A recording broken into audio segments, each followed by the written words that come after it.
With us right now is Sara Roach Lewis. Hi, Sara. Your website is SRL Solutions. You are the author of a new book, Playing Hurt, an Entrepreneurials Survival Guide. Sara, thank you so much for joining us. Well, thank you for having me, Josh. It's a pleasure to be here. Thank you, Sara. So you have it's kind of an interesting background, and maybe you could just kind of tell us your story real briefly. Sure. So I actually spent most of my career working in the not-for-profit sector. I worked for a women's organization, and so my expertise was very much around women's experience, supporting women to find their voice, to make different choices that were probably going to be better for them and their children. So I did that for about 8 years, and I got pretty burnt out. It's not easy work. And so I decided that I would go and work in the private sector. So I worked for a small startup for a year. And one of the sneaky questions I had was, can I work for someone else after I've been, the leader of an organization for a long time? And the answer was no. They're lovely, really good friends of mine still, but I really had that yearning and urge to chart my own path. And so that's what I did. Yeah. So your book, I think deals with this topic of playing hurt, right? And so I think of that, and there's a couple of books I've read recently. Atomic Habits has been one. It's got an F word in it, so un-F yourself. And they talk about a couple of chapters in each of those books, and they talk about what champions do, right? And we have, I think, a lot of times this idea that success is easy for those who are successful. And that's just not the case. It's difficult for everybody. There's no this illusion of overnight success. It's absolutely an illusion. It just doesn't happen that way. Everybody has to go through the trial by fire, and you are absolutely going to have times when, if you want to be a world-class cyclist or whatever, you are not going to feel like cycling that day, even though you need to do the training, or you're going to have an injury, or you're going to be sick, or you are just had a major personal trauma happen in your life, and you still do it anyway. So that's the thing, right? Is that you keep showing up, and you do it when you're sick, you do it when you're hurt, you do it when you're, obviously we need time for self-care. And I'm not talking about not doing that, but we do it bored. And that's the big differentiator is that, we all have adversities and challenges, but we just do it. All right. That's my take on it. You're the expert on this, Sara, because you've written the book on this. Please educate us. Give us your mini TED Talk here. Sure. So essentially, I have a chronic illness called Meniere's disease. It's an imbalance of the fluid in the inner ear. It causes dizzy spells and hearing loss, and mostly just general misery when it's episodic and when it's active. And so I've had it for most of my life, and I had about 10 years when my kids were little that I think of as really blissful because it wasn't active at all. But about 7 or 8 years, it came back. And honestly, Josh, I was really ashamed of having this illness. I felt that people were going to judge me. I felt that I just had some really weird ideas around living with an illness or a disability. When I went out on my own, I was quite sick to the point where I was only really able to get out of bed 3 days a week. I was driving home from Charlottetown one day, and I didn't have a plan. I didn't know what I was doing. It was a bit weird when I think back on it now, but I was driving home, and I live in the country, and I had a drop spell, which is a rare for me, but it's basically a dizzy spell that the world just sort of flips upside down as if you're on a roller coaster. And so I, had presence enough of mind. I drove over to the side of the road. I couldn't quite see very well, so I essentially slowly drove into the ditch. And I was okay. My car was okay. Objectively, it wasn't a big deal, but there's that saying, the universe whispers and then it roars. That was my roar. And I realized I need to get it together. I can't run a business when I am ashamed of and fighting against this thing that is part of my life. And so I really made that decision almost 4 years ago to, if I'm going to be sick 2 or 3 days a week, then those other days a week, I need to do whatever I can to feel my best. And so I started wobbling around the backyard 5 minutes at a time, walking. I changed my eating habits, and I really focused in on taking care of myself. And the reality is, as you said, like, we are our greatest asset in our businesses. Anybody who's got a small business, we're our greatest asset, and yet we don't always treat ourselves as such. So over the last almost 4 years, I've doubled my revenues every year. Wow. I've been able to put myself first. It's 1 step forward, 5 steps back, 3 steps forward. It's not linear by any stretch, but I've lost 80 pounds as a result of looking after myself and feeling better. And I love to say, like, that was it. I kind of figured out my plan and everything's fine. This thing still kind of cuts me out at the knees every now and again, for months at a time. But what I've done over time is, with a focus on self-care and a focus on having a good plan, I'm able to continue to grow. I'm able to continue to look after myself and do have those really big goals that I have for myself in my business and live with this thing. Yeah. There are, trying to think, there's some celebrities that have Meniere's disease. Do you know of, it was like not Huey Lewis. Yeah, I was Huey Lewis. I was trying to Google this. I met him one time. Oh, did you?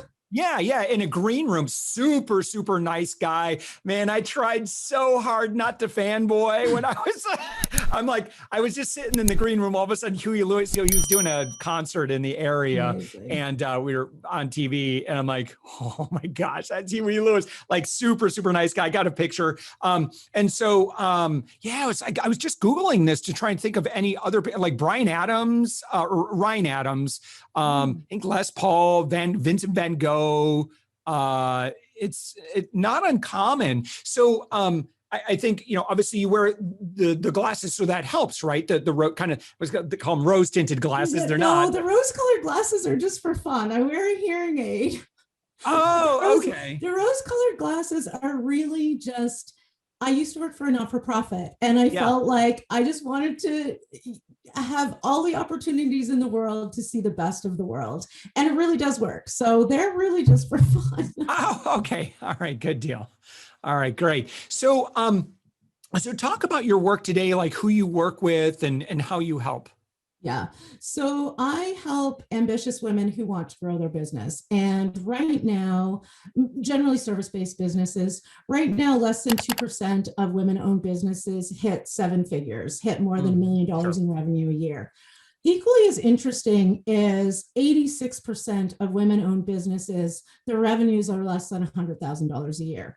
So what we've got are women who are really grinding it out and working really hard.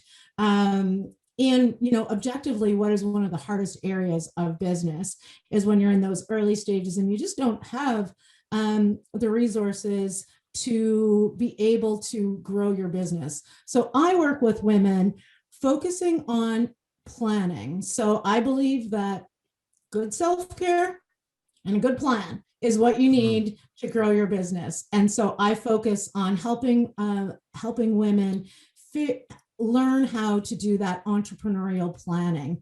Often I work with women who are subject matter experts or service-based businesses. Yeah. And so they're the experts in their business, but they struggle with how do I grow my business? What is the on the business activities that I need to do? And I focus on, if you want to grow. So we look at, what do you need to do? What strategies do you need to have in place in order to grow your business? Yeah. So, well, what are those strategies? Like, how do you determine those? Well, I think the first thing is really knowing your stage of business. So often we are often we are really unclear of what we should be doing based on our stage of business. So if you're in startup, if you've just started in your early stage, what you need to be doing is focusing mostly on sales and marketing. When you get to that place where you're exhausted by the idea of getting another client, that's a good sign that you need to put some systems in place. And so really looking at what is that stage of business that you're in, and then the planning piece around that is just, we want to make sure that we have a vision for our business. Where is it that we want to go? And so often I work with women who are like, I want to hit 7 figures in 3 or 4 years. Great. We know where we want to go. And then from there, we look at what is your plan for the year. So what are your goals for the year? What are your revenue targets? What is it that you want to accomplish? And then we pull that back to 90 days, because 90 days is about all that our brains can kind of process into the future. If we start planning further than 90 days, then that's when we really become a victim of overwhelm and procrastination. The joy of being a small business owner is that you can be nimble. The joy is that you can shift, you can see the opportunity and go for it. Without having a plan, we don't necessarily know what we're working towards. So often people feel like, oh, I hear a plan is too constricting. Actually, I think a plan is incredibly freeing, because it allows us to see what our goals were, what we're moving toward, and very quickly, whether or not we're accomplishing that, and if we need to do just a slight tweak in order to hit those goals. Yeah.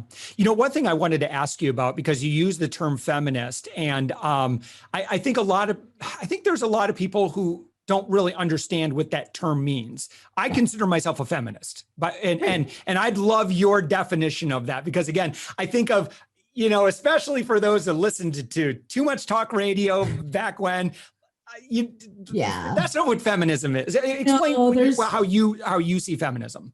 Well, it's a really good question, Josh. And I worked for a feminist organization for a long time.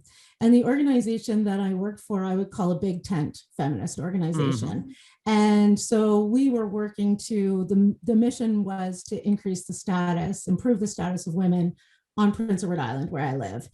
So to me, a feminist is someone who believes in equality, who believes that there should be equality among all people, and a recognition that there are intersections there. So we look at that.